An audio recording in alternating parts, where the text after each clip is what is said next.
Merci Marie, bonjour mesdames, bonjour messieurs. Je suis donc ravi de vous présenter cette conférence qui portera sur une petite promenade dans les jardins de Paris au XVIIIe siècle en attendant de pouvoir se promener définitivement et véritablement dans les jardins au printemps. Nous allons nous promener historiquement dans ces jardins qui m'ont occupé pendant 5 ans, puisque le livre que je vais vous présenter aujourd'hui est issu effectivement d'une thèse de doctorat qui avait été soutenue à l'École des hautes études en sciences sociales, à l'EHESS, donc en 2019, et ce livre est paru il y a 2 ans, en 2021, aux éditions Champvallon, dans la collection, vous le noterez bien, L'environnement a une histoire. Alors, je le dis d'emblée, je ne suis pas historien de l'art. J'interviens à titre d'historien, si bien que ce qui m'a intéressé dans les jardins à Paris au XVIIIe siècle, ce n'était pas tant les plans des jardins, leur aménagement, etc., c'était de réinscrire les jardins dans le tissu urbain et dans la ville de Paris au XVIIIe siècle. Si bien que ce livre n'est pas tant un livre sur les jardins qu'un livre sur l'histoire de Paris à travers la nature en ville, à travers ces jardins. Et donc, les jardins qui m'ont occupé sont nombreux. J'ai travaillé sur les jardins royaux, le Luxembourg, les Tuileries, les jardins princiers, le Palais Royal en particulier, qui est un jardin qui a été concédé en augmentation d'apanage à partir de la fin du XVIIe siècle à la famille des Orléans. Mais j'ai travaillé aussi sur un certain nombre de jardins un peu moins connus qui sont dirigés par l'administration des bâtiments du roi, à savoir le jardin de l'Hôtel des Ambassadeurs extraordinaire, à savoir également le jardin de la Manufacture des Gobelins, et puis tout un ensemble de jardins privés qui m'ont occupé également, qui sont des jardins spectacles, des jardins de loisirs dont on reparlera tout à l'heure. Alors évidemment, ça n'épuise absolument pas toute la nature en ville au XVIIIe siècle, bien évidemment, dans le sens où il faut compter également sur les promenades plantées que sont les boulevards, que sont par exemple le cours La Reine ou les Champs-Élysées, qui sont une interface entre ville et campagne au XVIIIe siècle. Je n'ai pas traité non plus des jardins particuliers dans le centre de Paris, qui avaient déjà été un petit peu traités par un historien qui s'appelle Yuri Carbonnier, et qui avait donné justement dans son livre sur les maisons parisiennes des Lumières un très bon aperçu sur ces jardins privés dans le centre de Paris qui tendent à régresser spatialement à la faveur de l'urbanisation, puisque Paris est une ville qui grandit assez considérablement au XVIIIe siècle. Alors, d'emblée, je vais vous donner 3 conclusions du livre, ce qui vous évitera peut-être de le lire, enfin, quoique j'apprécierais fortement que vous le lisiez. Mais d'abord, il s'agissait de revisiter le grand partage nature-culture et la notion d'absolutisme environnemental à une période, le XVIIIe siècle, censée en marquer sinon l'apogée, du moins le moment charnière. Et ce que j'ai montré, c'est que très loin de cette séparation entre nature et culture, et très loin de cette idée qu'il y aurait eu un pouvoir monarchique absolu qui dicte sa conduite dans l'aménagement des jardins, au contraire, on a eu un ensemble d'assemblements, de micro-partages, un ensemble de négociations, de transactions. Et je me suis plongé avec beaucoup de passion dans tous ces cartons d'archives qui sont conservés en particulier dans la série O1 aux archives nationales. Et je me suis aperçu qu'en fait, l'absolutisme était une notion très relative. Très relative parce que dans la pratique, pour ce qui est de l'aménagement de la ville et des jardins, ce qui prévaut, ce sont justement des négociations, des micro-partages, des transactions. Ce sont des riverains, des promeneurs qui écrivent à l'administration des bâtiments du roi pour demander des aménagements, pour réclamer la suppression des nids de corbeaux. On y reviendra. Donc c'est tout à fait passionnant. Et on s'aperçoit que le pouvoir monarchique prend ses affaires avec énormément de sérieux. Donc ces affaires qui nous paraissent très triviales, en réalité sont prises avec beaucoup de sérieux. Et le pouvoir royal est souvent acculé à la négociation, à la discussion, au compromis. Si bien que ce partage nature-culture est très largement à revisiter. Alors pour ce faire, plusieurs ouvrages théoriques m'ont beaucoup influencé, que ce soit les travaux de Bruno Latour ou de Philippe Descola dans Par de la nature et culture, qui montrent justement qu'au XVIIe siècle, se serait formalisée cette séparation entre nature et culture, avec l'idée que l'Occident prendrait cette voie du naturalisme, à savoir une sortie de la nature, avec cette idée que la nature devient une entité extérieure aux sociétés, connaissable par des lois, les lois de la physique. C'est à partir du newtonisme et du cartésianisme que se serait instituée cette séparation entre nature et culture, et surtout le livre qui m'a beaucoup influencé, qui m'a invité à prendre les chemins de l'histoire environnementale, puisque ce livre est un livre à la fois d'histoire urbaine et d'histoire environnementale, c'est le livre de Grégory Quenet, que je vous invite fortement à lire si vous ne l'avez pas lu, Versailles, une histoire naturelle, qui est un très beau livre, assez court, à peine de 100 pages, et on se dit, après tout, que peut-on écrire de nouveau sur Versailles, que l'on croit connaître par cœur. Et c'est un livre qui renverse complètement notre conception d'un territoire qui semblait s'être muséifié, voire totalement fossilisé sous le poids du patrimoine. Il montre que Versailles, ce n'est pas simplement un château et des jardins, c'est un grand parc de 8000 hectares à la fin du XVIIe siècle et de 15 000 hectares à la veille de la Révolution française, où va se poser pour la première fois en France la question de la conservation de la nature. avec les chasses royales qui sont extrêmement prédatrices depuis que la course s'est installée et sédentarisée à Versailles. Si bien que Grégory fait une histoire écologique de Versailles avec la difficile gestion des équilibres écosystémiques à Versailles autour du gibier. Donc c'est un livre qui est absolument passionnant, qui m'a beaucoup influencé parce que je m'étais dit qu'il manquait une histoire environnementale de Paris.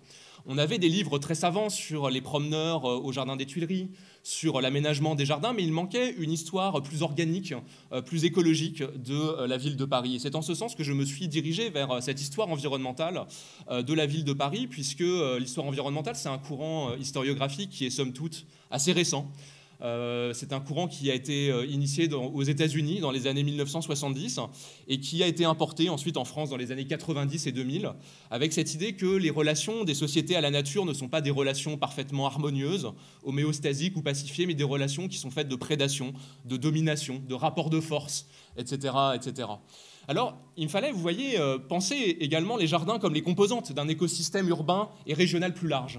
C'est-à-dire que tout mon travail a consisté à désenclaver ces espaces et à faire en sorte de les traiter non pas comme des espaces clos et repliés sur eux-mêmes, clos par des grilles et des murs, ce qu'ils sont indéniablement, mais il me fallait aller voir au-delà des jardins quelles étaient les relations entre ces espaces et le reste de la ville. Et on va voir que cette question va être absolument cruciale avec la question en particulier des pollutions industriels qui, dans la deuxième moitié du XVIIIe siècle, vont miner en partie les jardins. Et cela supposait de se débarrasser en quelque sorte d'une conception qui considérait les jardins comme des espaces un peu en dehors du temps et de l'espace, des espaces anhistoriques, sans contexte. Certes, Michel Foucault a eu des pages absolument magnifiques sur les jardins en employant ce terme et ce concept d'hétérotopie. Ces lieux qui sont des espaces absolument autres, radicalement autres, à la lisière du temps et de l'espace, sorte d'utopie inscrite dans l'espace. Et ce qui est très intéressant, c'est que Michel Foucault utilise ce concept d'hétérotopie pour la première fois avant de l'appliquer aux prisons et aux maisons closes, aux jardins persans. Voici ce qu'écrit Michel Foucault. Le jardin traditionnel des Persans était un espace sacré qui devait réunir à l'intérieur de son rectangle 4 parties représentant les 4 parties du monde, avec un espace plus sacré encore que les autres, qui était comme l'ombilic, le nombril du monde en son milieu. C'est là qu'était la vasque et le jet d'eau. Et toute la végétation du jardin devait se répartir dans cet espace, dans cette sorte de microcosme. Quant aux tapis, ils étaient à l'origine des reproductions de jardins. Le jardin, c'est un tapis où le monde tout entier vient accomplir sa perfection symbolique. Et le tapis, c'est une sorte de jardin mobile à travers l'espace. Le jardin, c'est la plus petite parcelle du monde, et puis c'est la totalité du monde. Le jardin, c'est, depuis le fond de l'Antiquité, une sorte d'hétérotopie heureuse et universalisante. De là, nos jardins zoologiques. Ce sont des pages magnifiques. Mais si on applique ce programme de recherche aux jardins qui nous intéresse, ça serait les considérer comme des espaces complètement en dehors du temps et de tous les lieux. Alors, ce qui n'est pas totalement faux, quand on prend par exemple un certain type de jardin sur lesquels j'ai assez peu travaillé à dire vrai, mais qui néanmoins reflètent bien ce concept d'hétérotopie, ce sont au XVIIIe siècle les jardins dits anglo-chinois, qui sont aménagés par de riches aristocrates à la lisière de Paris, c'est le parc Monceau. Par exemple, avec le duc de Chartres, jardin éminemment symbolique et maçonnique, qui propose tout un parcours avec des tentes tatars, une yourte, une pyramide égyptienne aménagée dans le style anglo-chinois. Donc vous avez ici une représentation avec un jeu de bagues. Vous voyez, c'est tout à fait révélateur. L'idée du duc de Chartres et de Carmontel, qui a été l'ingénieur et le créateur de ce jardin, c'était justement de réunir en un seul et même lieu tous les temps et tous les espaces. Mais le problème, vous voyez, c'est que cette vision un peu hétérotopique, anhistorique du jardin, ça me semblait reléguer les dynamiques justement de transformation écologique, historique des jardins. C'est la raison pour laquelle je me suis beaucoup inspiré aussi d'un genre qui est assez peu connu en France, qui n'existe pas véritablement à proprement parler et qui est justement un sous-genre de l'histoire environnementale. Ce sont ce qu'on appelle les écobiographies de villes. Un genre qui a eu énormément de succès aux États-Unis, où vous voyez à quel point il y a eu des écobiographies de villes, de quasiment toutes les villes états-uniennes, que ce soit Boston, Seattle, Los Angeles, où l'idée principale consiste à étudier un site urbain à travers les relations que peuvent nouer des êtres humains avec des non-humains, des plantes, des animaux, des microbes, etc. etc. Et donc, vous voyez, vous avez des écobiographies de villes pour pratiquement toutes les villes, et pour la France, ma foi, c'est un genre qui n'existe pas véritablement. Il fallait aussi, dans un troisième temps, mettre en avant les transformations de l'espace public parisien et de l'environnement urbain des Lumières avec le passage du jardin royal ou princier au jardin public, voire au service public. Et c'est ce que nous verrons tout à l'heure à la toute fin de cette conférence, c'est que les jardins royaux aspirent de plus en plus à être des jardins ouverts au public, à un large public, et le public lui-même réclame de plus en plus un droit, sinon de propriété, du moins d'usufruit dans l'aménagement des jardins.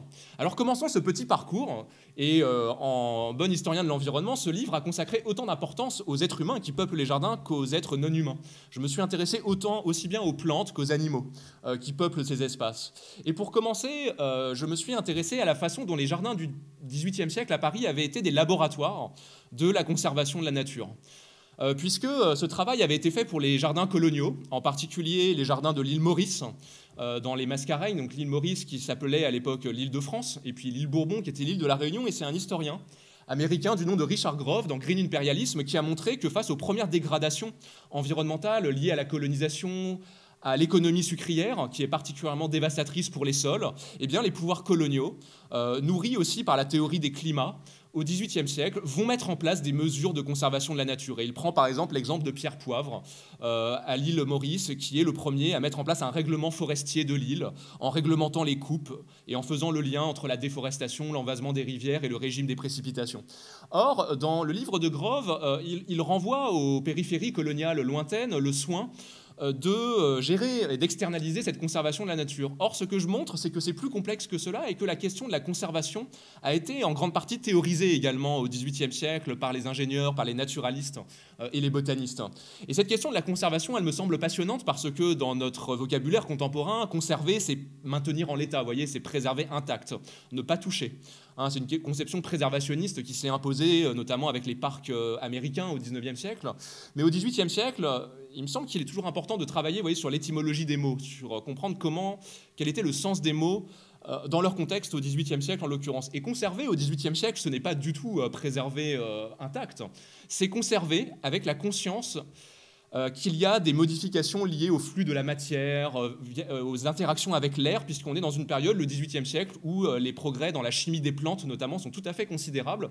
Et donc, ce n'est pas du tout conserver intact en tant que tel, c'est conserver, vous voyez, dans un ensemble de flux, de transformation de la matière, etc. Et c'est surtout, on va le voir, c'est conserver pour accroître, pour multiplier les espèces.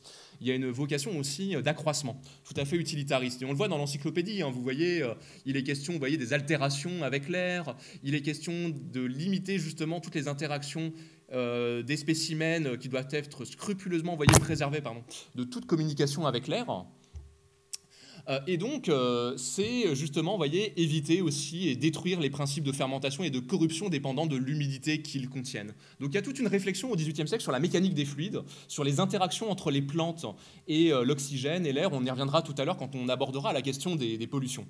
Alors, il s'agit, vous le voyez, de conserver pour accroître, pour multiplier les espèces. Et on le voit dans les archives, ici, c'est un discours d'Antoine de Jussieu, grand fondateur de cette dynastie, qui donnera aussi Antoine Laurent, Bernard de Jussieu. Et vous voyez, déjà dès 1720, dans son cours de botanique au Jardin du Roi, Antoine de Jussieu souligne combien d'expériences à faire pour trouver des règles certaines sur les différentes manières de multiplier, de rendre précoces ou tardives, et de conserver les espèces de fleurs et des fruits par les tailles, les transplantations, les engrais et les arrosages. Vous voyez que conserver, c'est multiplier, c'est accroître les espèces. Il y a quelque chose qui est de l'ordre ici d'un projet physiocratique de conservation pour multiplier les espèces. Et d'ailleurs, je parle des physiocrates à dessein, puisque en 1720, le courant physiocratique n'existe pas encore, mais à partir des années 1750 et 60, au moment où le courant physiocratique, qui est donc un grand courant de la pensée économique des Lumières, qui considère que l'agriculture est la première source de richesse d'une nation, les physiocrates vont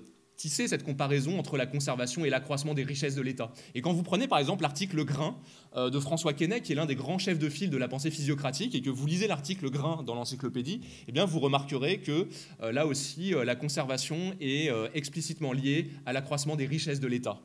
Car les richesses, dit-il, d'un État ne se soutiennent pas par elles-mêmes, elles ne se conservent et s'augmentent qu'autant qu'elles se renouvellent par leur emploi dirigé avec intelligence. Alors, toutes ces réflexions sur la conservation, elles se dessinent dans un contexte tout à fait particulier qui est celui d'une angoisse vis-à-vis de la déforestation et de la régression du couvert forestier du royaume. Et c'est la raison pour laquelle on a voulu faire du Jardin du Roi à Paris, qui est donc notre jardin des plantes actuel, le bastion de la conservation des espèces forestières et le berceau de la multiplication des graines qui seraient ensuite disséminées dans tout le royaume, dans les jardins en province, pour reboiser et reforester le royaume.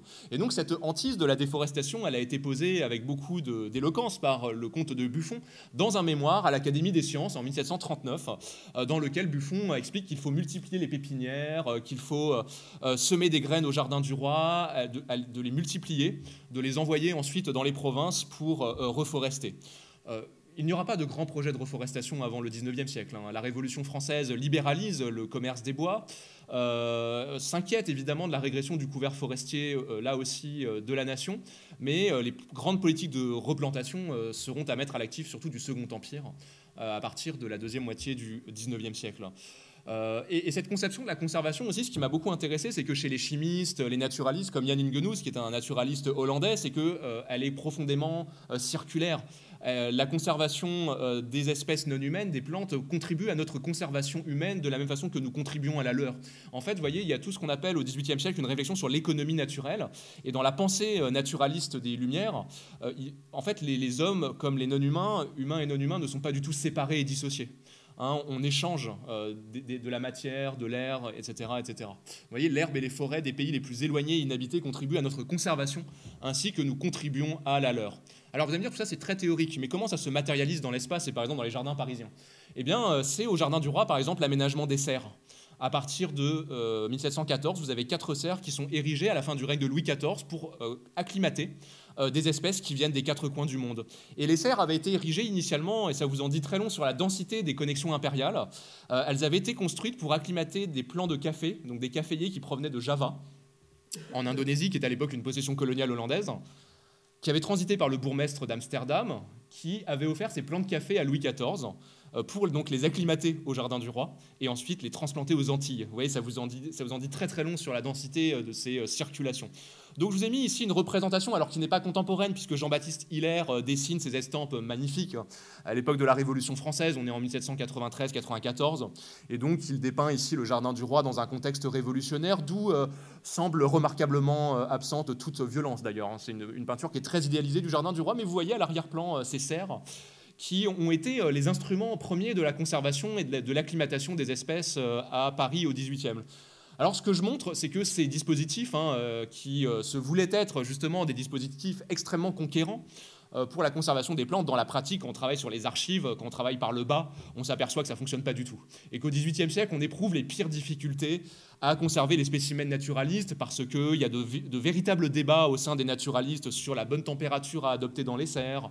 Ne faut-il pas, au contraire, essayer d'instituer différents degrés de feu conservateur, comme on le dit à l'époque, c'est-à-dire différentes températures dans la serre?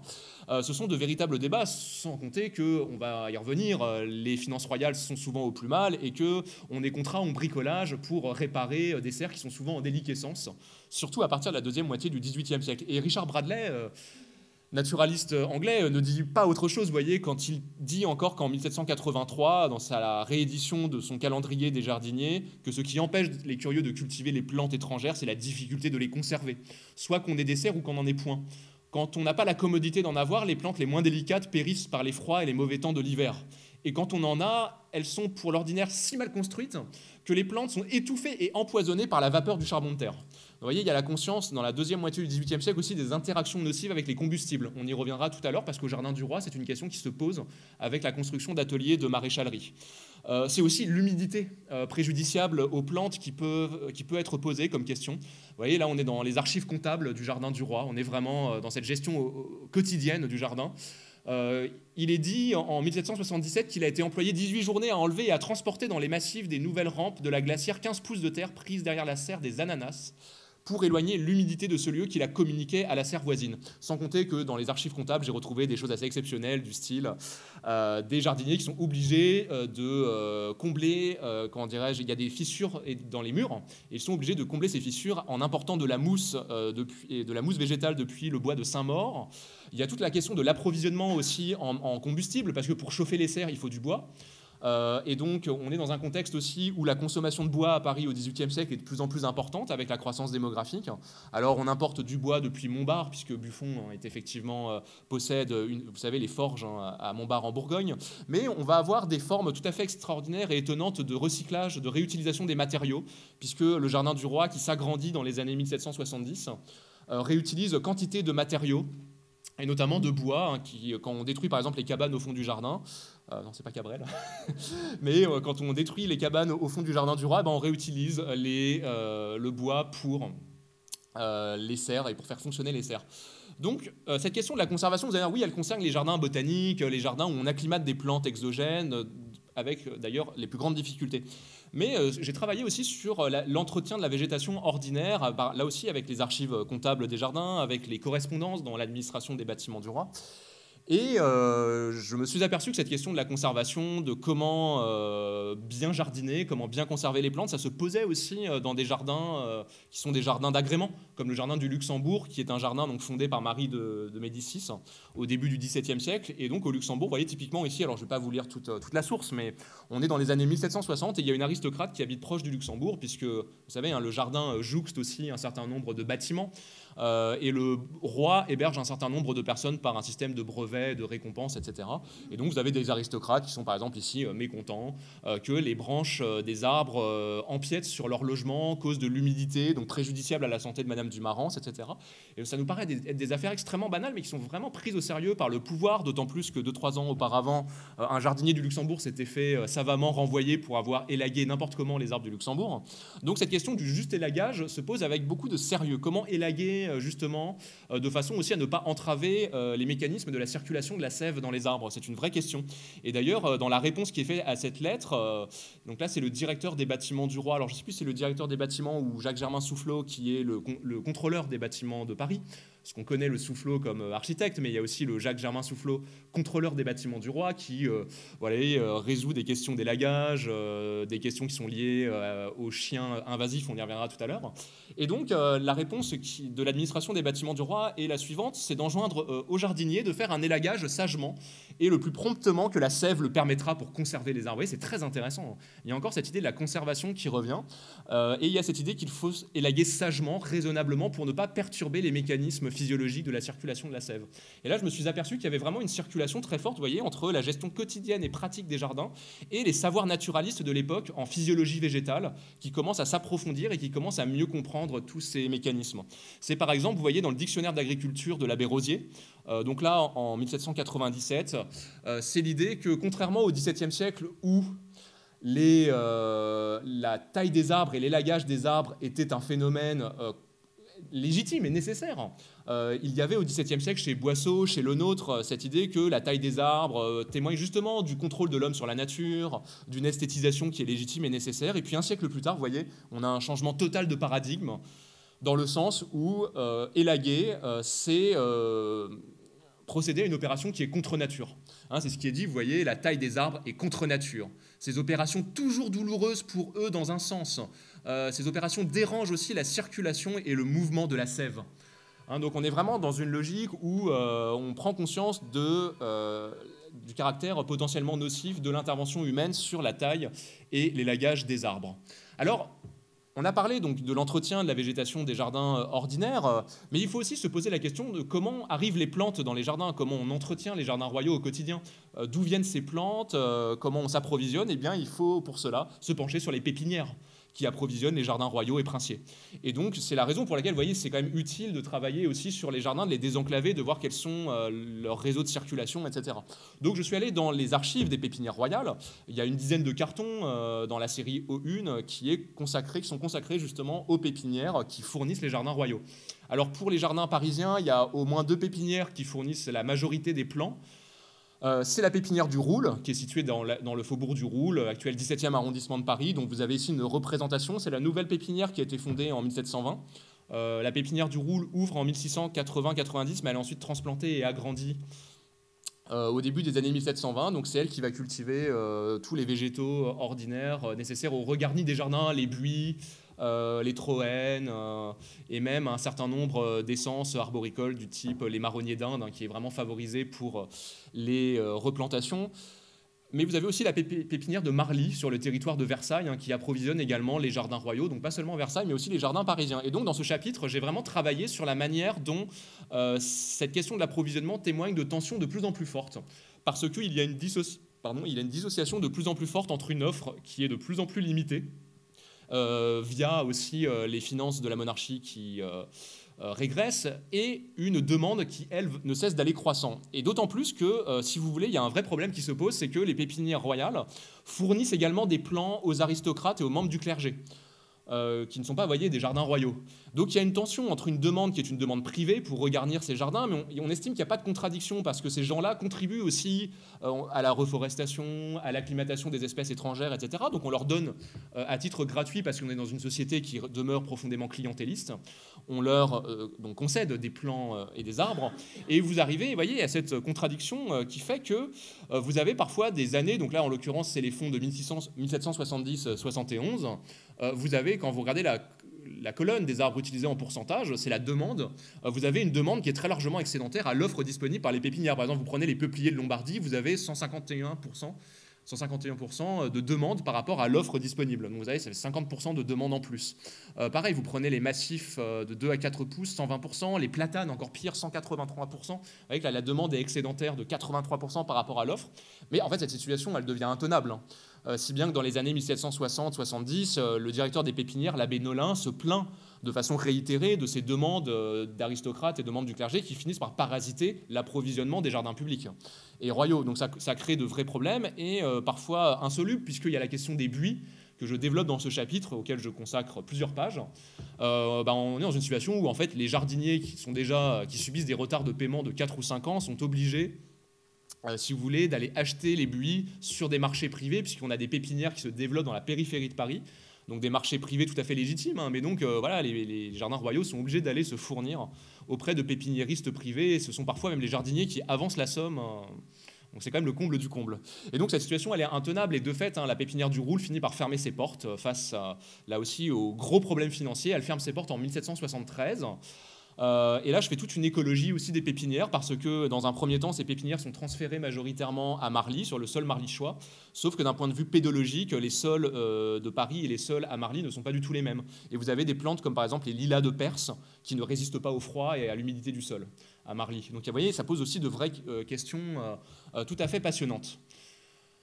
Donc ça, c'est la fermeture de la pépinière du Roule. Lorsqu'on a formé les pépinières du roi, on a choisi le terrain de Versailles pour les élèves des arbres d'alignement, les menus plants forestiers et les arbres fruitiers, parce qu'il est fort et humide. C'est ce que je vous disais, le sol versaillais et marlychois est beaucoup plus humide que le sol parisien. Alors, que serait un livre d'histoire environnementale s'il ne réservait pas une place assez conséquente aux animaux qui peuplent ces jardins? Et c'est d'ailleurs, pour l'anecdote, c'est le fait qui m'a amené à faire de l'histoire environnementale. C'est non seulement la lecture du livre de Grégory Quenet, mais c'est aussi ses découvertes dans les archives. Et quand j'ai ouvert ces cartons, je me suis aperçu qu'il y avait toute une quantité d'acteurs dont les historiens ne parlaient jamais. C'était les animaux. Ils étaient absolument partout. Je voyais des chiens, des corbeaux, des chenilles, des taupes, des mulots, des loirs, et il me paraissait légitime de leur accorder non seulement la voix au chapitre, mais complètement un chapitre à part entière. Et l'animal, c'est un très très bon révélateur, il me semble, de la transformation du statut des jardins au XVIIIe siècle dans la ville. Parce que, prenez par exemple le cas des Tuileries, qui sont donc fondées sur une ancienne fabrique de tuiles, par Catherine de Médicis, dans la pure mode justement des jardins médicéens, influence italienne oblige. Il ne faut pas oublier que les Tuileries, c'était un parc de chasse au début du XVIIe siècle. Ça nous paraît très curieux et contre-intuitif, mais c'était un parc de chasse. Et on a des sources imprimées qui nous expliquent que le jeune Louis XIII, par exemple, qui aimait beaucoup la fauconnerie et l'oisellerie, allait fréquemment chasser le faucon dans les Tuileries. Il y avait même des battues de sangliers et de lièvres qui étaient effectuées dans les Tuileries, dans la droite lignée des parcs de chasse médicéens. Alors le cerf, non, parce que c'est une chasse à courre qui est beaucoup plus donc déjà prestigieuse et puis surtout qui demande beaucoup plus d'espace. Mais c'était un parc de chasse. Et puis le jardin des Tuileries, il est réaménagé et réagencé par le nôtre dans les années 1660. Il ouvre ses portes autour des années 1664. Donc il ouvre ses portes à un public bien évidemment trié sur le volet, on y reviendra puisque tout le monde n'a pas accès aux jardins royaux. Et donc, du coup, évidemment, la faune cynégétique est forcément vouée à disparaître du jardin, vu que le jardin change de fonction. En revanche, on va avoir de nouveaux animaux qui vont investir ces espaces. Ce sont par exemple les chiens.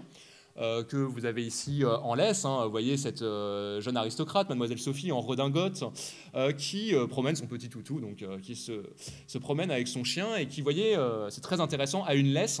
La laisse, c'est vraiment un dispositif qui apparaît au XVIIIe siècle justement pour contrôler les mobilités de l'animal en ville, puisque vous avez tout un tas d'ordonnances de police qui sont prises dans la ville à Paris pour éviter les embarras qui sont liés à la circulation des animaux. Il faut voir que Paris, c'est une ville où il y a des animaux partout. Il y a pas moins de 20 000 chevaux à la veille de la Révolution française dans la ville, donc c'est un peuple à part entière. Et sans compter tous les animaux errants que l'on pourchasse pour des raisons souvent sanitaires, les épidémies de rage qui sont très nombreuses.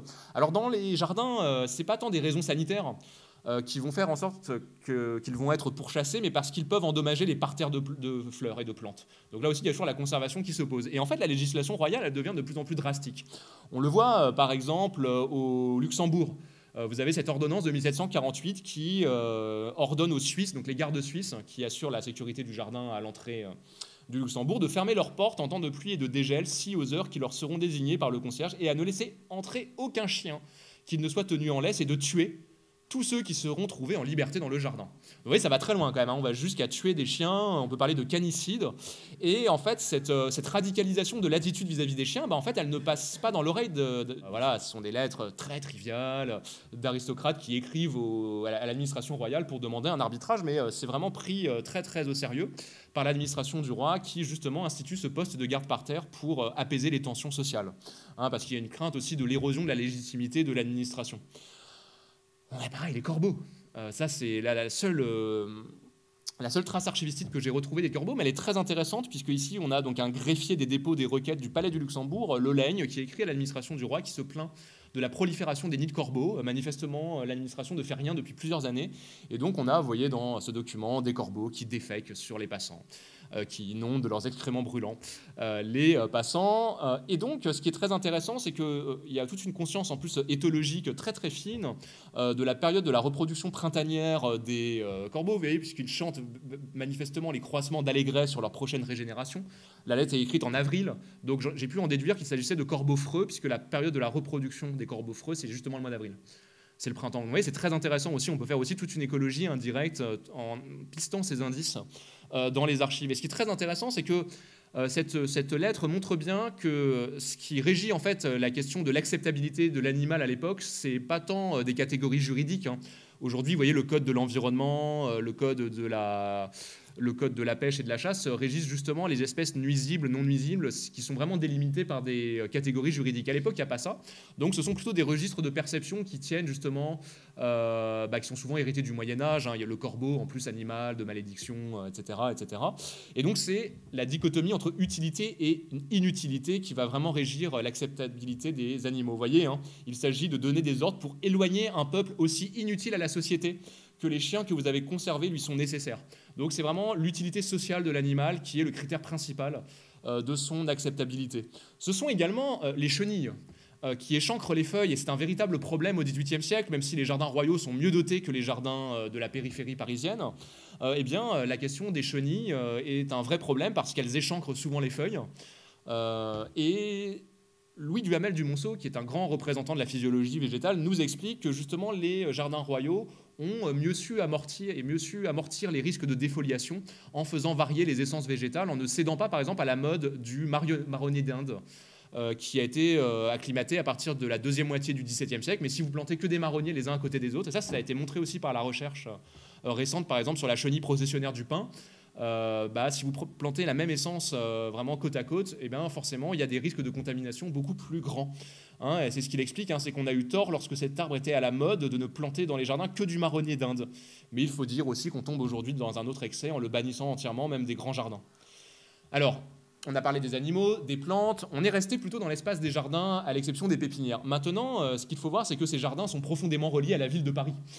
Et donc ce 4e chapitre s'intitule « Au grand air de la ville », puisque à l'unanimité, les médecins, les architectes, les naturalistes soulignent à l'unanimité les bienfaits d'instaurer des jardins au sein de la ville justement pour purifier l'atmosphère des miasmes délétères et méphitiques qui polluent l'atmosphère.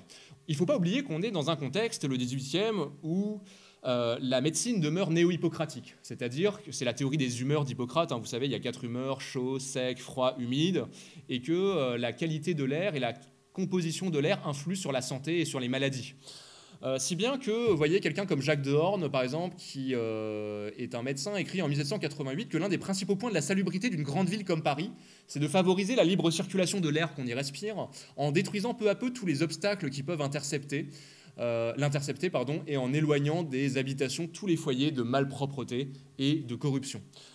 C'est une vision que l'on va retrouver à l'infini et déclinée dans toutes les topographies médicales. C'est un genre qui a un peu disparu aujourd'hui, mais qui a connu beaucoup de succès jusqu'au début du XIXe siècle. Les essais médico-topographiques ou les topographies médicales, de quoi il s'agissait? C'était de décrire la salubrité d'un lieu, de décrire également la constitution de son atmosphère, de son sol, etc., etc. C'est le cas aussi de l'abbé Logier dans ses observations sur l'architecture qui plaide pour l'instauration massivement de jardins au cœur de la ville. Pareil pour Mathieu Géraud, je trouve ça c'est un passage qui est aussi magnifique, hein, que nos villes modernes commencent à quitter ce caractère de mesquinerie et d'insalubrité qui jadis leur était propre. Mais ne leur donnerait-on pas plus promptement cette majesté et cet air salubre qu'avait celle des anciens peuples si, comme eux, ainsi que les Persans et autres orientaux, nous établissions au milieu de nos cités des jardins publics et des grandes places ornées d'arbres? Ce serait un objet de beauté, d'utilité et même de nécessité, où chaque citoyen, principalement parmi les artisans, viendrait se débarrasser des différents miasmes dangereux qu'il aurait pompés et respirés en s'occupant de ses travaux. Le malade et le convalescent y trouveraient non loin de chez lui un remède toujours désiré et difficilement obtenu dans les villes, un air sain et continuellement renouvelé. Mais non, la fureur de bâtir l'emporte sur le besoin que nous avons d'une atmosphère pure, premier aliment de notre existence. Alors, deux choses ici. Il y a l'idée que l'instauration des jardins dans la ville est une nécessité sociale, à la fois pour rapprocher les pauvres et les malades d'espaces de végétation et de verdure. Mais surtout, il y a, vous voyez, cette hantise d'une urbanisation sans limite. Et ça, c'est quelque chose qui était partagé par l'ensemble des élites politiques au XVIIIe siècle. Il y avait eu d'ailleurs des textes dans les années 1720 très prohibitifs, hein, qui prohibaient de bâtir dans les faubourgs de Paris pour limiter l'urbanisation. Il y avait cette crainte que la ville ne devienne absolument incontrôlable, une sorte de Babylone, vous voyez, des temps modernes. C'était la hantise des milieux ministériels de l'époque, une ville incontrôlable d'un point de vue sécuritaire, bien évidemment, mais aussi la question qui se posait, c'était la rupture des chaînes d'approvisionnement, à une époque où il est beaucoup plus difficile de conserver les légumes, les fruits, etc. Et ça, c'est une inquiétude, vous voyez, qui est tout à fait posée quand on va dans les archives aussi, dans la série Q1, il y a un mémoire sur les limites de Paris, dont j'ai oublié la date, qui évoque justement la culture des légumes, herbages et menus fruits nécessaires à la nourriture des habitants. Et justement, cet agrandissement constant de la ville pourrait aboutir à une altération dans la fraîcheur donc des aliments et à une augmentation du prix. Donc il y a aussi la question de l'approvisionnement alimentaire qui justifie cette angoisse de l'urbanisation excessive et de la croissance démographique. Alors, ce que j'ai montré, c'est que certes, il y a cette volonté, cette réflexion parisienne de multiplier les jardins au cœur de la ville, en particulier dans des quartiers qui en sont moins dotés. Hormis le Jardin du Roi, c'est vrai que dans le faubourg Saint-Marcel, qui est un faubourg industrieux, il y a assez peu d'espace verdoyant. Ce que j'ai montré cependant, c'est que les jardins sont concernés au plus haut point par les premières pollutions industrielles. Pollutions industrielles qui ont été travaillées par des historiens donc américains, que ce soit Joel Tarr ou Martin Velozzi, ou plus récemment par Thomas Leroux, grand spécialiste de l'histoire des pollutions, qui a montré comment justement à Paris, on passait d'une logique d'ancien régime qui était en fait franchement hostile aux pollutions et aux activités polluantes. Thomas Leroux montre que la lieutenant générale de police se montre très préoccupée et n'hésite pas à délocaliser les activités polluantes dans les faubourgs, à une logique qui est celle du consulat puis de l'Empire, où les activités industrielles sont dérégulées, où sous la pression des industriels, mais aussi face à ce triomphalisme scientiste, on estime que la chimie industrielle va nous libérer d'un certain nombre de tâches, etc. Et bien, à partir de 1810, il y a la première loi pour protéger les pollueurs et pour installer des ateliers polluants en ville. Et donc cette question des pollutions, elle m'a beaucoup intéressé parce qu'elle concerne également les jardins, de la même façon que les poussières et les vapeurs du nuage de Tchernobyl ne se sont pas arrêtées à la frontière soviétique en 1986, les pollutions ne s'arrêtaient pas aux murs et aux grilles des jardins. Et je voulais vous prendre un exemple très concret de ce que je viens de dire, c'est le Jardin du Roi, donc Jardin des Plantes, qui est donc une institution fondée en 1626. C'est une institution qui est consacrée à l'enseignement de la botanique, mais aussi de l'anatomie et de la chimie, puisqu'il y a plusieurs amphithéâtres. Et à partir du XVIIIe siècle, cet espace va, comme je vous le disais, vous voyez, se consacrer également à l'acclimatation et à la naturalisation des espèces végétales étrangères, avec la construction des serres, on l'a vu. Or, le problème est que le Jardin du Roi, qui est pratiquement le premier jardin d'Europe, en termes de végétaux acclimatés, avec les jardins de Chelsea et de Kew à Londres, eh bien, le Jardin du Roi arrive à saturation dans ses limites, en termes d'espace géographique au sol, si bien que dans les années 1770, le Jardin du Roi se lance dans une vaste entreprise d'agrandissement du jardin. À la fin des années 1770, donc on va chercher à agrandir le jardin, sauf qu'on va se heurter à la résistance de plusieurs propriétaires. Le fait est qu'en 1777, le Jardin du Roi se heurte notamment à une compagnie qui assure le transport dans la ville, à qui on vient de déléguer une concession, c'est-à-dire une parcelle de service public. C'est la compagnie Perrault qui a acheté un certain nombre d'hôtels particuliers et des terrains, pas moins de 888 toises, sur la frontière septentrionale du Jardin du Roi, au niveau de la Seine. Et en fait, cet espace devait être dévolu à la construction d'ateliers de maréchalerie. Et là, il y a une levée de boucliers unanime qui va même jusqu'au milieu ministériel pour empêcher la construction de ces ateliers de maréchalerie qu'on estime impropres à la conservation des plantes. Et ça va loin, puisque vous voyez, Amelot de Chailloux, c'est quand même le ministre de la Maison du Roi, qui écrit au ministre Necker on ne peut se dissimuler qu'elle est donc l'école de botanique la plus belle d'Europe, et qu'elle est perdue si cet établissement des fiacres, qui entraîne avec lui l'air le plus infect pour les fumiers, l'urine croupie des chevaux, les établissements des maréchaux pouvaient avoir lieu. Aucune plante étrangère n'y résisterait, et le moindre inconvénient sera de voir cet établissement désert. Donc il y a la conscience aussi des interactions néfastes entre les activités des ateliers de maréchalerie et les plantes. Et cette question, justement, des miasmes que sécrète le quartier du faubourg Saint-Marcel, et en particulier les résidus toxiques des activités industrielles qui sont rejetés dans la Bièvre, notamment les tanneurs et les mégisseries, eh bien, cette question est déjà posée par Buffon à la même époque, à l'échelle du quartier, en 1777, quand vous prenez ce rapport qui est fait à l'audience de police du commissaire Lemaire, eh bien, vous voyez également qu'on craint justement l'eau presque stagnante, voyez, de la rivière. On craint que justement les eaux qui servent à préparer les boyaux qui coulent le long du rue, donc de la Bièvre, ne finissent justement par porter préjudice au jardin, puisque l'odeur se porte sur ce jardin à un degré assez considérable et fort incommode pour ceux qui fréquentent cette école de botanique. C'est sans compter, voyez, dans les archives de la même époque, quand on ouvre les archives et qu'on regarde par exemple les projets d'embellissement qui sont formulés parfois par des architectes anonymes. Ici, en l'occurrence, je n'ai pas réussi à retrouver son identité. Et bien, vous voyez qu'il y a aussi cette hantise d'un quartier qui est en pleine transformation industrielle à la fin du XVIIIe siècle. Et il est question, par exemple, des aminonneries, des carreleurs ou des potiers dont les fours engloutissent ce quartier de fumée de charbon de terre insupportable. Si bien que, voilà, la conclusion de Buffon est implacable. On veut enfermer, ombrager, infecter le Jardin du Roi en plaçant tout auprès de tous les chevaux et voitures des fiacres de Paris. Alors, c'est très intéressant parce que là aussi, ce débat n'aurait pas pu avoir lieu sans un certain nombre de transformations épistémologiques et un certain nombre de transformations dans la connaissance de la chimie des plantes. Pourquoi les milieux du Jardin du Roi sont si inquiets? C'est bien parce que les naturalistes établissent depuis les années 1760-70 le fait que les végétaux, les plantes participent à la restitution de ce qu'on appelle à l'époque l'air non déphlogistiqué, c'est-à-dire l'oxygène, en d'autres termes. On ne l'appelle pas encore comme ça, mais que donc, ces mécanismes sont découverts par plusieurs personnes. Joseph Priestley, en Angleterre, Jan Ingenius, vous savez, qu'on a retrouvé tout à l'heure, qui est le savant hollandais. Et justement, ces savants vont montrer que les plantes absorbent l'air impur, l'air déphlogistiqué, donc le dioxyde de carbone actuel, et le restituent sous forme d'air non déphlogistiqué, c'est-à-dire sous forme d'oxygène. Or, il est montré, notamment par Jan Ingenius, que les plantes ombragées par les bâtiments élevés ou par d'autres plantes ne s'acquittent pas de ce devoir, c'est-à-dire n'améliorent pas l'air, mais au contraire exhalent un air malfaisant et répandent un vrai poison dans l'air qui nous environne. Donc en fait, ce qui pose problème aussi dans ce projet d'aménagement, ce sont les murs qui vont être érigés par l'institution de la compagnie Perrault, par les ateliers de maréchalerie, qui risqueraient de faire de l'ombre à des plantes notamment exotiques, dont il faut limiter voyez, la distorsion entre le milieu naturel et le milieu d'acclimatation. Ce sont bon, évidemment les travaux de Charles Bonnet, j'en ai pas parlé, mais qui a aussi travaillé à ses recherches sur l'usage des feuilles dans les plantes.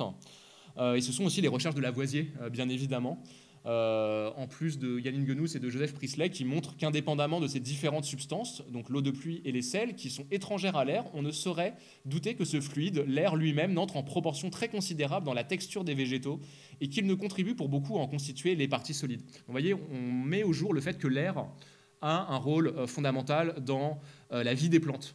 Parce que jusque-là, l'opinion dominante, si vous voulez, c'était que seule la culture de la terre produisait la fécondité, vous voyez ce que je veux dire? Alors que les recherches sur la chimie des plantes au XVIIIe siècle va montrer également que ce n'est pas simplement une question de bonne culture ou non, c'est aussi une question d'interaction avec l'air. Alors, j'ai ensuite montré qu'il y avait des aménagements donc, très contestés. On en a vu un premier exemple ici. Et si on continue toujours sur la lancée du Jardin du Roi, vous avez ici une très belle représentation de l'entrée du Jardin du Roi qui est vue depuis l'Arsenal. Vous voyez que la Seine était un espace, c'était une autoroute fluviale, pour ainsi dire, dont la saturation est patente au XVIIIe siècle, dans le sens où vous voyez quantité de bateaux qui vont approvisionner Paris en marchandises, en bois, en charbon de terre, etc. etc. et les espaces sur les quais sont vraiment précieux, et donc il y a de véritables conflits et de véritables luttes autour de ces espaces. Et le Jardin du Roi, immanquablement, va se retrouver dans cette situation à devoir discuter âprement un certain nombre de terrains. Donc là, on a parlé de la compagnie Perrault, mais le Jardin du Roi va se retrouver là aussi en plein conflit avec le bureau de la ville, qui est donc l'institution municipale, qui a juridiction sur les quais de la Seine. Or, le problème, c'est que sur un terrain qui est revendiqué par le Jardin du Roi, dans les années 1770-80, eh bien, il y a un terrain qui est consacré à des piles de bois, à des chantiers de bois forain, pour l'approvisionnement en bois de la capitale. Et là, on va avoir un véritable conflit et deux conceptions de l'utilité publique qui vont s'affronter. D'un côté, l'utilité publique de l'approvisionnement en bois de la capitale, qui est revendiquée par le bureau de la ville, qui cherche à torpiller les projets du Jardin du Roi. J'y vois aussi une façon de résister à l'heure où le bureau de la ville voit ses prérogatives quand même singulièrement réduites depuis la Fronde. Vous savez que l'absolutisme Louis XIVien a consisté à réduire de plus en plus les pouvoirs municipaux. Donc c'est une façon aussi de s'affirmer. Donc l'utilité publique de l'approvisionnement en bois de la capitale, mais c'est aussi pour le Jardin du Roi une autre utilité publique qui doit primer, c'est l'utilité publique de l'acclimatation des espèces. Vous voyez, l'utilité publique à fond seul le mérite de vastes pépinières pour la multiplication des arbres étrangers qui serviront à l'aménagement de nos forêts et qui doivent être utiles dans les arts, des carrés destinés à la multiplication des végétaux utiles à l'agriculture rurale et aux teintures, enfin, à une culture destinée à l'approvisionnement de plantes médicinales, les hôpitaux et les hospices de charité de cette capitale. Donc on se retrouve, vous voyez, face à tout un ensemble de conflits que j'ai essayé d'étudier massivement dans cet ouvrage. Alors ensuite, pour montrer à quel point les jardins sont aussi profondément liés au réseau d'approvisionnement urbain, je me suis penché sur la question de l'approvisionnement hydraulique en eau des jardins. Donc dans ce chapitre intitulé « La soif des jardins », j'ai montré comment, par exemple, l'aqueduc d'Arcueil, qui a été construit par Marie de Médicis justement pour approvisionner son palais du Luxembourg, est un très très bon révélateur aussi des tensions autour de l'eau. Donc aqueduc a été aménagé par Marie de Médicis pour subvenir aux besoins de son palais du Luxembourg. La répartition initiale était la suivante. Il s'agissait donc d'approvisionner à 75% les palais et les hôtels particuliers de Paris, de la rive gauche, et 25% pour l'administration municipale pour approvisionner et abreuver les fontaines notamment. Donc ça, c'était le partage qui avait été fait, qui avait été décidé au début du XVIIe, qui reste plus ou moins le même au XVIIIe. Et le partage des eaux se fait au niveau de la croix du Trahoir, qui sépare les deux canalisations. C'est pas très loin du Luxembourg, il me semble que c'est pas très loin de la rue d'Enfer. Et donc, j'ai trouvé ça tout à fait passionnant parce qu'il y a de très très fortes tensions autour de l'approvisionnement en eau. Alors, d'une part parce que vous avez des riverains qui ont des maisons dans l'actuel 15e arrondissement de Paris, là où traverse justement, où passe l'aqueduc, qui n'est pas enterré, et vous avez des riverains qui vont dériver illégalement l'eau de l'aqueduc. Donc, ce qui fait que ça, c'est un vrai problème. Et les riverains creusent ce qu'on appelle des cheminées, c'est-à-dire des puits dans les jardins, et dérivent en toute illégalité l'eau de l'aqueduc. Ça, c'est très fréquent. Et l'administration peine vraiment à réguler les usages de l'eau. Les sanctions sont en plus nettement trop élevées. Je crois que c'est 2500 livres de punition. Enfin, personne ne peut payer ça. Donc le droit peine à évoluer et à sanctionner les contrevenants, sans compter qu'en plus, dans les années 1770-80, vous avez des effondrements de carrières assez spectaculaires. Parce que pour construire Paris, pour soutenir cette croissance démographique, on a beaucoup creusé le sol de la capitale, dans les carrières de gypse, de plâtre, etc. Et donc vous avez eu des excavations, des effondrements de carrières assez spectaculaires, qui ont été travaillés justement par Thomas Leroux, l'historien dont on parlait tout à l'heure, qui a écrit un magnifique article sur les effondrements de carrières. Et le problème, c'est que ces excavations de carrières vont aussi fragiliser très considérablement l'aqueduc d'Arcueil. Et donc l'approvisionnement en eau est fort irrégulier et on est là aussi souvent contraint au bricolage. Alors que dire de la pompe de la Samaritaine, qui est aussi une infrastructure qui rentre en pleine déliquescence dans la deuxième moitié du XVIIIe siècle, qui, vous le voyez sur cette très belle représentation, était censée servir d'écrin à la modernité technologique avec cette très belle horloge. Sauf que dans la réalité, hein, cette machine de la Samaritaine, dont vous avez ici un plan de coupe, c'était une roue à aubes en bois. Et bien le problème, c'est qu'elle ne fonctionnait pas la moitié du temps parce que si vous reprenez l'illustration de tout à l'heure avec tous les bateaux sur la Seine, vous aviez tous les bateaux qui stationnaient le long du fleuve, donc qui empêchaient le courant de passer. Et donc, si bien que la machine ne fonctionne pas la moitié du temps, et cela crée en plus des dépôts de sédiments qui créent donc des dégradations sur la machine. Sans compter que donc, cette machine qui approvisionne cette fois-ci la rive droite, et notamment les hôtels particuliers, le Palais Royal plus les Tuileries, les canalisations, là aussi, ne sont pas enterrées de façon très profonde. Si bien que vous avez tous les carrosses qui passent sur les routes, qui endommagent là aussi en grande partie les infrastructures et les canalisations hydrauliques. Donc en réalité, quand vous voyez ces estampes très sympathiques avec des bassins qui sont tout le temps remplis, il faut voir que ces illustrations sont souvent très idéalisées et que l'approvisionnement en eau est extraordinairement compliqué, que la moitié de l'année, c'est ce qui est dit ici, hein, la moitié de l'année, vous n'avez pas d'eau. Là, on est vraiment dans les années 1780, le moment où la machine finit complètement par céder, par rompre inévitablement. Et c'est une catastrophe. Et là aussi, donc l'approvisionnement en eau, vous voyez, est un phénomène extrêmement compliqué et complexe. Alors, dans le 7e chapitre, avant-dernier chapitre, j'ai essayé de travailler aussi sur la question de l'appropriation policière des jardins, sur l'espace public des jardins. J'ai beaucoup travaillé sur la circulation des clés, des portes, etc. Donc c'est tout à fait passionnant. Et puis, sur la régulation sociale de ces espaces et la question du maintien de l'ordre. Puisque c'est une question que je n'ai pas encore abordée avec vous aujourd'hui, par qui étaient gérés ces jardins. Alors, de plus en plus, la lieutenance générale de police, qui est donc fondée par Louis XIV, le premier lieutenant, c'est Larénie, en 1667, et la lieutenance générale de police aspire à intégrer dans son giron toutes les enclaves qui, au sein de la ville, lui échappent. Et les jardins royaux en font partie. Ça fait partie des espaces qui lui échappent en termes de juridiction, puisque la police des jardins est assurée par la prévôté de l'hôtel, qui assure donc la sécurité du roi dans ses déplacements, mais aussi la sécurité des jardins et des maisons royales, donc à Chambord, à Blois, à Versailles, et ce sont des gardes suisses qui sont recrutés depuis en fait, les guerres d'Italie, à la fin du XVe siècle, qui assurent la sécurité du roi, sauf qu'ils ne sont pas très efficaces, hein, ils laissent souvent, ils se font soudoyer par des prostituées, par des filous qui rentrent en fait en toute illégalité dans les jardins, parce que les jardins sont théoriquement réservés à la bourgeoisie, à l'aristocratie, aux membres du clergé, mais par exemple tous les membres qui font partie des classes sociales défavorisées comme les portefeuilles, les domestiques, ce qu'on appelle les gens de livrée, ces gens-là sont soigneusement exclus des jardins royaux parce qu'on estime qu'ils ne sont pas aptes à comprendre la subtilité esthétique du jardin, etc., etc. Voilà, ils vont saccager les parterres de fleurs. Vous voyez, c'est la ville populace dont les élites estiment qu'elle est incapable de s'autocontrôler dans les jardins.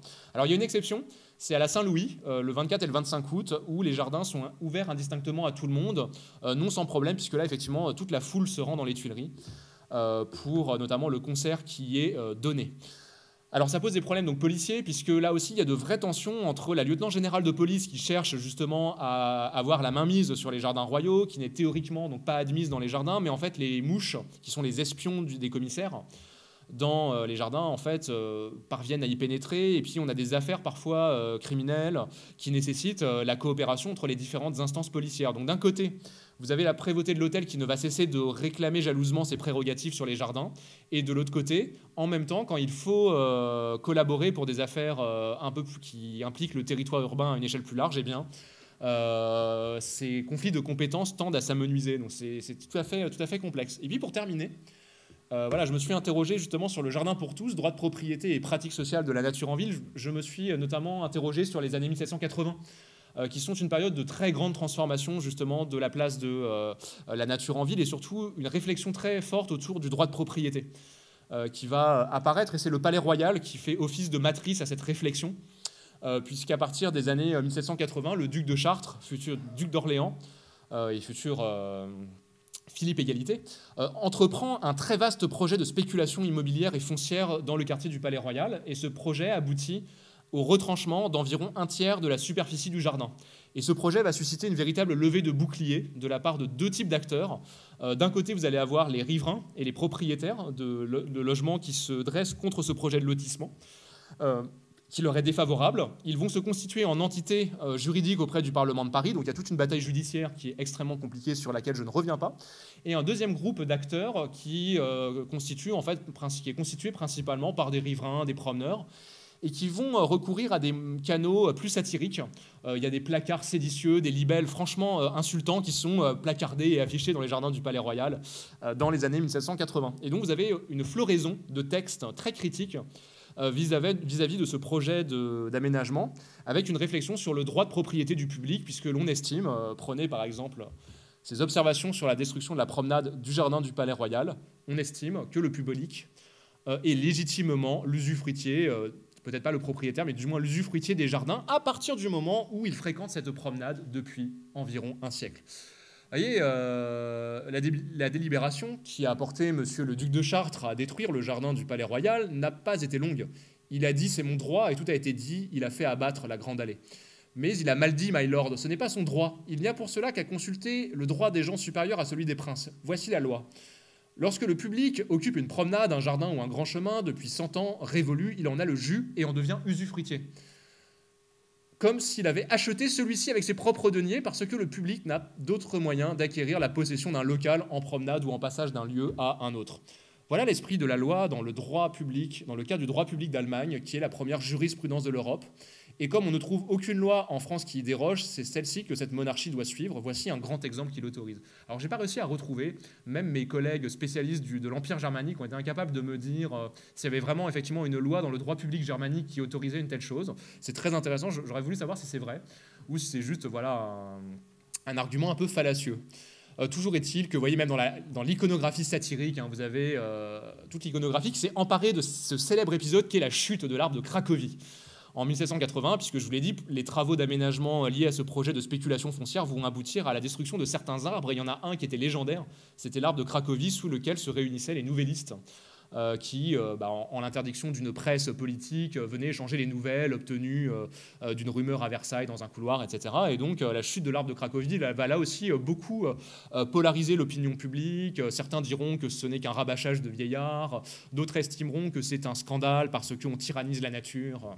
Voilà, donc c'est un projet qui va vraiment faire réfléchir à l'aspect public des jardins.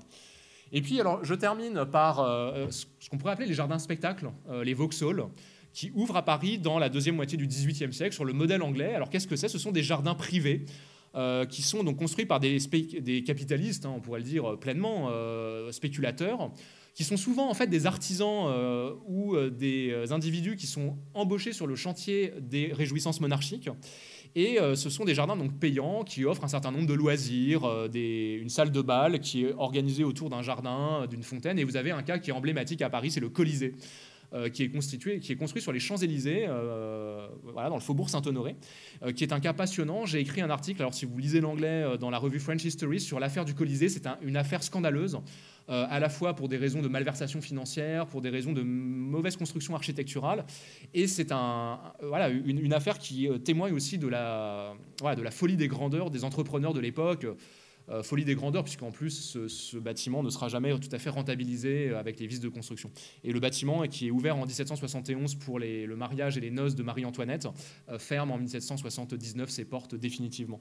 Donc là, vous en avez ici vous avez une représentation des Vauxhall Gardens à Londres, et ici une représentation du Colisée à Paris, une très très belle gouache. Et donc j'ai travaillé aussi sur ces nouveaux jardins qui témoignent aussi d'une nouvelle culture urbaine fondée sur de nouveaux modes de consommation. Et on peut dire à tout point de vue que ces nouveaux jardins spectacles marquent l'entrée dans l'ère des loisirs, de la consommation de masse. On a vu dans ces jardins aussi les prototypes, les ancêtres des parcs d'attractions.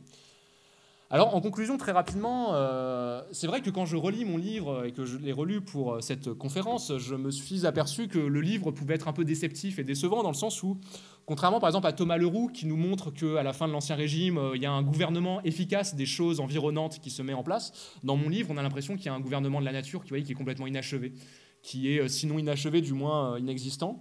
Alors pourquoi cette absence de... Je n'ai pas réussi à mettre en avant un modèle d'un gouvernement de la nature, comme Grégory l'a fait pour Versailles, avec ce modèle justement du roi chasseur qui entre en contradiction avec le modèle du roi nourricier, père de ses sujets et garant de leur approvisionnement et de leur subsistance. Eh bien, c'est peut-être parce qu'à Paris, il y a cette tension très forte entre un usage patrimonial des jardins et un usage utilitariste qui commence à apparaître à la fin de l'Ancien Régime. Et puis surtout, vous voyez, on l'a vu avec les exemples qui ont été pris ici, une tension entre la police et la philosophie juridique d'Ancien Régime, et puis les nouvelles conceptions en matière de droit d'accès à la nature. Et sous la Révolution française, la Révolution fait éclater cette contradiction et cette tension, puisque les jardins deviennent donc publics, nationaux et collectifs.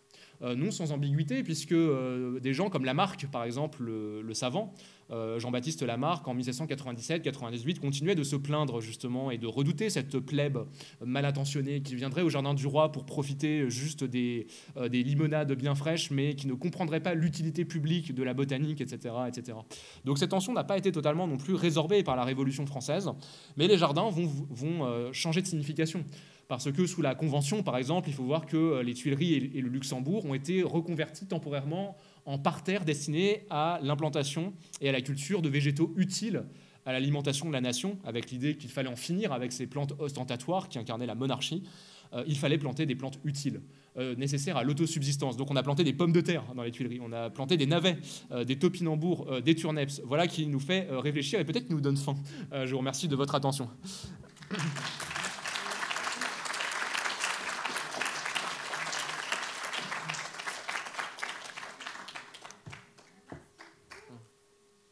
Voilà, merci beaucoup. C'est le temps des questions. Donc, si vous avez des questions, je pense qu'il y a beaucoup de sujets qui ont été ouverts et que c'est allé très vite. Donc, si vous avez des précisions à demander, il est temps. Alors, il y a des photos aussi d'usage utilitaire pendant les guerres mondiales, pendant les 2 guerres, d'usage des jardins où on replante des aliments dans les jardins publics. Ah, tout à fait, oui. Et voilà. Et cette question de la tension entre le patrimoine et l'usage des jardins, elle a été reposée, je crois, encore récemment. Il y a une tribune dans Libération hier, non? Ah, je l'ai pas vu. Oui, il y a une tribune en fait d'un élu vert de la ville de Paris sur les tensions avec les ABF, sur est-ce qu'on peut planter des arbres devant des bâtiments protégés, par exemple. Ah, c'est une vraie question. Et puis la question aussi de l'accessibilité des jardins. Par exemple, pendant à la sortie du premier confinement à Paris, les jardins publics avaient été fermés. Et ce qui avait suscité un vrai débat. Il y avait eu un article de Libération justement qui avait souligné l'injustice sociale que ça représentait, avec des arguments qui étaient étonnamment similaires à ceux qu'on pouvait déjà retrouver au XVIIIe siècle. C'est pour ça qu'il y a une longue durée aussi de la présence de la nature en ville qui est intéressante à étudier. Ça éclaire vraiment aussi tous les enjeux de végétalisation. Alors, une question.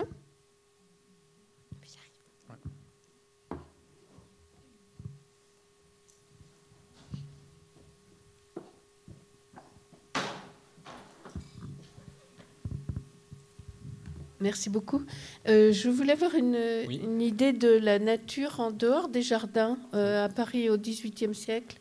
Oui, alors très bonne question, parce qu'effectivement, les jardins que j'ai évoqués, royaux et princiers, représentent la majorité de la superficie au sol. Parce qu'à cela, il faut que vous ajoutiez déjà en fait, le bois de Boulogne, alors là, qui est effectivement un parc de chasse aussi, qui n'est pas ouvert totalement au public. Et vous avez aussi le bois de Vincennes, qui est déjà aussi, qui représente la grosse majorité de la superficie au sol. Mais au-delà de ça, vous avez d'autres formes de végétalisation. À Paris au XVIIIe siècle, vous avez les boulevards qui deviennent des promenades plantées. Donc vous avez le cours La Reine et les Champs-Élysées. Et puis vous avez aussi une autre forme qui est moins connue, ce sont les remparts qui sont dans les faubourgs, donc déclassés de leur fonction militaire, comme dans beaucoup de villes au XVIIe, XVIIIe siècle. Et en fait, à la place des remparts, on va en faire des promenades plantées. Les promenades sur les remparts deviennent des promenades plantées. Par exemple, je sais qu'à Bordeaux aussi, vous voyez, le château Trompette est déclassé de ses fonctions militaires et on aménage avec l'intendant une promenade plantée. Et vous avez aussi quelque chose que j'ai peu évoqué, mais qui figure un peu en filigrane dans le livre, surtout avec les Victorins, parce que vous avez l'abbaye de Saint-Victor, qui jouxte justement le jardin du roi. Il y a des conflits là fonciers qui sont énormes, que j'ai beaucoup plus développés dans la thèse que dans le livre, parce que c'est un peu rébarbatif aussi. Mais vous avez tous les jardins des communautés religieuses aussi, et que j'ai peu traités pour le coup, et qui sont importants. Il y a l'abbaye de Sainte-Geneviève, il y a des expériences, par exemple, sur le magnétisme qui sont réalisées dans les jardins de Sainte-Geneviève. Vous avez donc le cloître des Grands Augustins, qui pendant la Fronde était un espace de circulation des nouvelles, apparemment. Voilà, donc vous avez les jardins des communautés religieuses et puis les jardins privés, bien sûr, les jardins dans les cours, les jardins, par exemple, dans le faubourg Saint-Marcel, qui est donc un quartier industrieux. Vous avez aussi toute une population de jardiniers, pas très loin du boulevard de l'Hôpital actuel. vous avez toute une population de maraîchers, de jardiniers, et vous avez aussi donc, ces formes de maraîchage et de jardinage, souvent à la lisière de la ville, et ces espaces sont progressivement absorbés et incorporés par l'urbanisation. Donc vous avez aussi toutes ces formes-là de jardins à la lisière de la ville, les pépinières privées qui fournissent par exemple des roses, Fontenay aux roses, les pêches de Montreuil qui sont réputées aussi, les fraises qui sont cultivées dans ces jardins périphériques. Voilà, donc ça, c'est toutes les autres formes de jardins, même si dans le centre de Paris, ça, Yuri Carbonnier l'a bien montré, c'est vrai que la part des jardins privés tend à régresser à la faveur de l'urbanisation, d'où la réflexion aussi sur comment on construit plus de jardins au cœur de Paris. Oui. Merci. C'est par rapport à la politique actuelle de laisser les mauvaises herbes partout. Je me demandais si Paris, qui n'était pas bétonné, s'il n'y avait pas des herbes folles partout. Il y en avait, ça c'est sûr, surtout quand on herborise, par exemple que Rousseau va herboriser, ça il l'explique bien. Mais néanmoins, au XVIIIe siècle, il n'y a pas du tout la même conception de la friche et de ces espaces qui sont laissés un peu à l'abandon. Quand on voit par exemple, il me semble que c'est du côté de Belleville, où il y a l'ancienne ligne de chemin de fer qui est complètement laissée à l'abandon, où la végétation sauvage reprend le dessus. Au XVIIIe siècle, la friche, il y a une conception plutôt péjorative de la friche. La friche, c'est ce qui est inculte, c'est ce qui n'est pas cultivé. Donc c'est ce qui est laissé en pure perte pour l'acclimatation, la culture, etc. Donc ces espaces, justement, on cherche à les rendre les moins importants possibles. Est-ce qu'il y a une autre question? Moi, j'ai une question, du coup. Est-ce qu'il y a déjà des usages d'engrais? Est-ce qu'il y a des questions, justement, sur l'utilité ou la nocivité de ces engrais? Ça, c'est une bonne question qu'ils soient utilisés. Alors, on utilise surtout de la fumure, des fumiers, le fumier de cheval, etc., notamment pour le jardin du roi. Même s'il y a, en fait, cette réflexion aussi, ce paradoxe entre l'utilisation nécessaire du fumier pour les plantes et le fait que les exhalaisons qui sont produites par le fumier sont aussi nocifs. Sont nocifs pour la survie des plantes. Ça se pose d'ailleurs au moment de l'agrandissement du jardin du roi. Il me semble que par exemple, les engrais plutôt industriels de synthèse, etc., ça va plutôt être à partir de la révolution du consulat de l'Empire, c'est à partir de la chimie industrielle que ça va se mettre surtout en place. Donc là, c'est surtout la fumure qu'on utilise principalement pour les plantes. Je voulais savoir s'il y avait des réglementations, parce qu'il me semble que les duels étaient interdits. Les étudiants aussi qui faisaient du vacarme étaient chassés des jardins publics. Complètement. Pour le jardin du roi, il y a des ordonnances qui excluent littéralement les ordonnances, les textes qui disent, qui prohibent l'usage d'armes.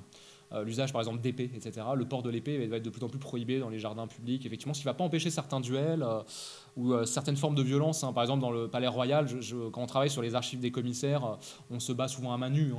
Et c'est vrai qu'il y a des formes de violence qui sont liées à des conflits de quartier, en fait, souvent des conflits de réputation. Un tel m'a traité de maquerelle, etc. Donc, voilà. Mais c'est vrai que pour ce qui est des armes, en tout cas, par exemple pour le port de l'épée va être prohibé de plus en plus dans les jardins, et surtout au jardin du roi, où là, il y a une ordonnance qui explicitement interdit les armes dans le jardin, au nom de la civilité, des mœurs, etc. Moi, j'ai une petite question sur, au-delà des duels. Est-ce qu'il y avait des activités? Parce que vous aviez parlé un peu des concerts, mais au-delà de la promenade, il y avait des... Oui, bien sûr, tout à fait. Alors, la promenade, par exemple, distribution, ça je le montre à la toute fin, justement, dans le dernier chapitre, qui est consacré justement aux pratiques sociales. Il y a notamment toute la question de la distribution des boissons, puisqu'il y a les gardes suisses qui peuvent débiter des boissons, notamment dans les Tuileries. On sait que Diderot est tout à fait adepte d'aller boire un coup avec Suard, notamment. Voilà, donc il y a des distributions de boissons, limonade, bière. Il y a même un projet d'installation de vacherie au Luxembourg, de débit de lait, qui suscite un véritable conflit. J'en parle aussi dans le chapitre 8, vous pourrez lire le livre. Il y a tout un conflit très intéressant autour de l'installation de la vacherie suisse du Luxembourg. Débit de lait, donc la consommation des boissons. Ce sont, alors pas pour les jardins publics, mais les feux d'artifice. Quoique, si, même dans les gens, même au Luxembourg, quand on regarde le journal de Paris, il y a des feux d'artifice. Et puis surtout dans les années 1780, ça j'en ai peu parlé dans le livre, voire j'en ai pas parlé parce qu'il y a eu un très beau livre là-dessus qui parle aussi par ce biais-là des jardins. C'est le livre de Marie Thébault-Sorger qui est spécialiste de l'aérostation. Ce sont les spectacles de ballons. Tout le monde se range dans les jardins publics au Luxembourg, aux Tuileries, pour assister à l'envol des montgolfières et des premiers ballons aérostatiques. Donc ça, c'est un vrai spectacle public, pour le coup. On se bat pour avoir des places. Il y a même du grabuge autour de ça. Donc voilà, il y a ça comme activité. Les petits bateaux que vous voyez sur les Tuileries, sur les bassins, ça existait déjà en fait au 18e. J'ai retrouvé dans les archives justement quelques traces très fragmentaires. Il n'y a pas grand-chose, mais j'ai vu que ça existait déjà en fait. Donc il y a aussi la présence des enfants dans les jardins qui est très intéressante, mais qui est dure à pister Voilà, donc il y avait déjà une multiplicité d'activités en fait, qui étaient assez similaires à ce qu'on peut retrouver, aujourd'hui. Des débits de boissons, les petits bateaux, donc feux d'artifice, surtout les spectacles aérostatiques, ça c'est ce qui suscite beaucoup d'enthousiasme. Et puis après, dans les jardins spectacles dont j'ai parlé, donc les Vauxhalls, là vous allez avoir une palette d'activités plus large, donc bal, danse, activités nautiques, joutes, feux d'artifice, etc., etc. Voilà, merci. Est-ce qu'il y a une autre question ? S'il n'y a plus de questions, on va se rassasier. Un grand merci. Merci à vous.